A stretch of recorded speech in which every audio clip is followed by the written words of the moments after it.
내 이웃에게 불리한 거짓 증언을 하지 못한다.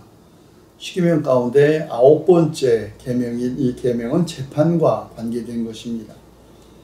지금도 법정에서 증인이 중요한 역할을 하지만 고대 이스라엘의 법정에서도 증인의 증언은 매우 중요했습니다. 전문적인 수사기관이 있었던 것도 아니었기 때문에 당사자 혹은 목격자들의 증언이 실제적 진실을 밝히는 데 가장 중요하고 결정적인 것이었죠. 그러나 증언이 언제나 객관적이고 진실을 밝히는 데 사용된 것은 아니었습니다. 실제 상황에서는 대부분의 피해자나 고발자가 바로 목격자였기 때문에 증인이 바로 원고가 되면서 거짓 증언이 빈번했고 그 폐단 또한 말할 수 없이 컸습니다. 어떤 계명이나 율법이든지 그 시대상을 반영한다는 점에서 거짓 증언하지 말라는 계명은 당시에 거짓 증언이 아주 빈번했다는 것을 반증하는 것이죠. 십계명 외에도 구약 성경의 여러 곳에 거짓 증언을 경고하는 말씀들이 있는 것도 증언이 얼마든지 악용될 수 있었던 것을 보여줍니다. 예를 들면 출애굽기는 너희는 근거 없는 말을 해서는 안 된다. 거짓 증언을 하여 죄인의 편을 들어서는 안 된다. 다수의 사람들이 잘못을 저지를 때에도 그들을 따라가서는 안 되며 다수의 사람들이 정의를 굽게 하는 증언을 할 때에도 그들을 따라가서는 안 된다고 경고하고 거짓 고발을 물리쳐라.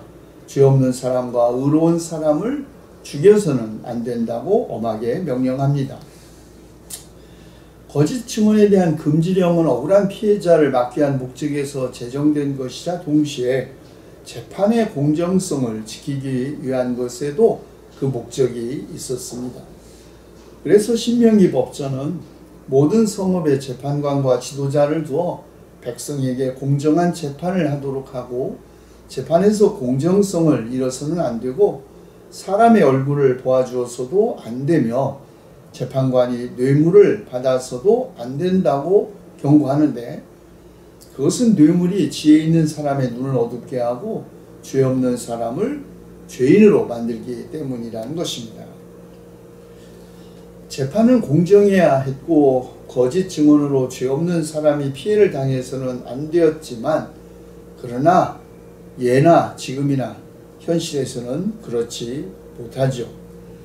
그래서 신명기 법전은 반드시 두세 사람의 증언을 필요로 했고 거짓 증언을 악의 뿌리로 규정하면서 거짓 증언한 사람에게 동정을 베풀어서는 안 된다며 목숨에는 목숨으로 갚아야 한다고 규정한 것입니다. 특별히 사형 같은 중한 선고에는 반드시 두 사람 이상의 증인을 요구하는 규정을 둠으로써 일종의 안전장치를 마련한 것이죠. 그러나 사람이 악한 마음만 먹으면 얼마든지 뇌물로 증인을 매수할 수 있고 또 허위 고발과 거짓 증언도 얼마든지 할 수 있는 것이 사람입니다. 그래서 거짓 증언으로 피해를 본 만큼 거짓 증언한 사람에게 같은 피해를 입혀야 한다는 동태복수 법규만이 아니라 말라기는 거짓으로 증언하는 자에게 하나님의 심판이 임할 것이라고 경고합니다. 동태복수보다 더 무서운 하나님의 심판이 거짓 증언하는 사람들에게 내린다는 것이죠. 저도 어떤 교수의 거짓 증언으로 법정에서 참담한 경험을 한 적이 있었습니다.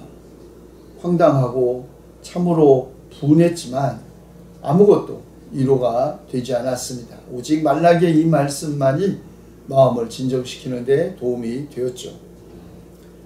그런데 16세기 교회개혁자 칼뱅은 이 계명을 단지 법정에만 한정하지 않고 일상생활에서 이웃의 명예와 이익을 침해하는 모든 언급을 금하는 계명으로 확대 해석했습니다. 칼뱅은 그의 기독교 강요에서 이 계명을 어떤 사람이든 중상모략을 하거나 무고해서는 안 되며 허위사실을 퍼뜨려 그에게 해를 끼치고 험담이나 경솔한 말로 상처를 입혀서도 안 된다는 의미로 해석한 것이죠. 법정에서의 거짓 증언만이 사람의 목숨을 해칠 수 있는 것이 아닙니다. 법정 밖에서도 비방, 허위, 가짜뉴스, 카더라 통신, 아니면 말고식의 유언 비어, 악성 댓글들이 사람의 명예와 명성, 자존심과 재산에 엄청난 피해를 주는 것은 물론 심지어는 사람의 목숨까지 빼앗는 것이 우리가 살고 있는 세상의 현실입니다. 여러분이 잘 아는 2008년 당시 대한민국 최고의 인기 스타였던 최진실 씨의 죽음부터 작년 2009년 가수 겸 배우인 설리 씨의 사망 등 많은 사람들이 악플 때문에 극단적인 선택을 한 것도 거짓 증언에 의한 일종의 사회적 타살입니다. 우리 시대는 그런 거짓말이 너무 많아서 도대체 무엇이 거짓말이고 무엇이 진실인지 판단할 수 없을 정도가 되었죠. 그러니 어딘가에는 진실이 말해져야 하고 그리고 누구인가는 진실을 말해야 하는 것입니다.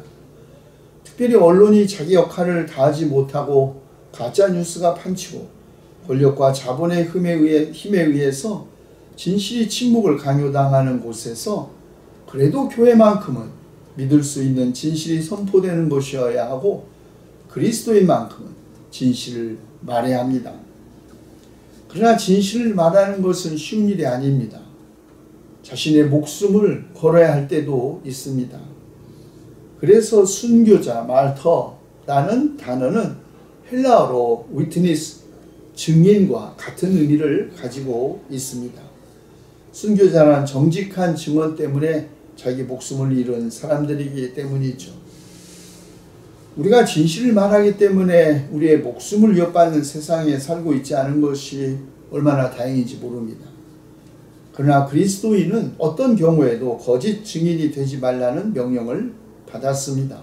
법정에서만이 아니라 일상생활에서도 다른 사람을 중상모략하거나 험담이나 거짓으로 명예에 상처를 내거나 인격을 깎아내리는 언행도 거짓 증언입니다.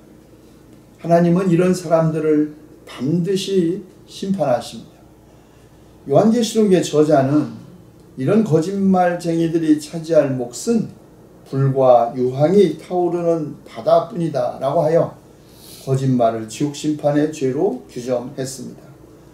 그러므로 생명을 사랑하고 좋은 날을 보려고 하는 사람은 혀를 다스려 악한 말을 하지 못하게 하며 입술을 닫아서 거짓말을 하지 못하게 해야 한다고 성경은 권면하는 것입니다.